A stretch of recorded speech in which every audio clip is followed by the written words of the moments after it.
আমি এসে দেখলাম যে এমআরআই রুমে শামসুমন ভাইকে নিয়ে যাওয়া হয়েছে। তারপর এমআরআই শেষ হওয়ার পরে শামসুমন ভাই এমআরআই রুম থেকে আস্তে আস্তে করে হেঁটে আসলো, আমাদের দিকে দেখলো, একটু হাসলো, বললাম ভাই আসি, বললো আচ্ছা। তারপর ড্রেসিং রুমে গেল, ড্রেস চেঞ্জ করতে গিয়ে ওইখানে এইভাবে পড়ে গেছে।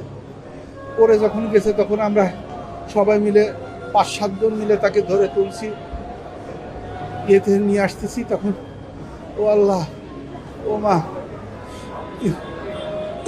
এরকম করতে করতে আসলো।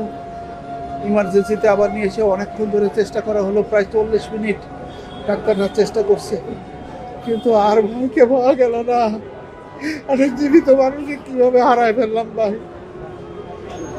একটা ভালো মানুষ, অনেক মানুষের অনেক শত্রু থাকে।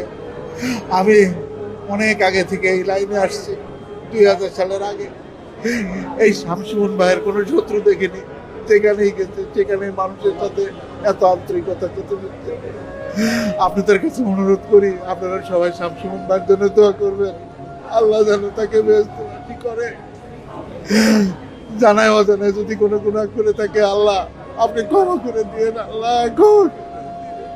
আল্লাহ অসুস্থ করবেন ধরনের উদাসীনতা ছিল। খুবই ভালো আর্টিস্ট ছিল এবং নিজেকে অনেক বেশি ভালোবাসতো কিনা আমি জানি না, কিন্তু ওকে সবাই ভালোবাসতো। কিছু না কিছু তো আক্ষেপ দুনিয়াতে থাকবেই, প্রতিটা মানুষেরই হয়। এটা আপনারও হয়, আমারও হয়, সবারই হয়, যারা দেখছে তাদেরও হয়। সো এটুকুই বলবো যে ওকে সবাই ভালোবাসে বিধায় কিন্তু এত মানুষের আজকে ঢল।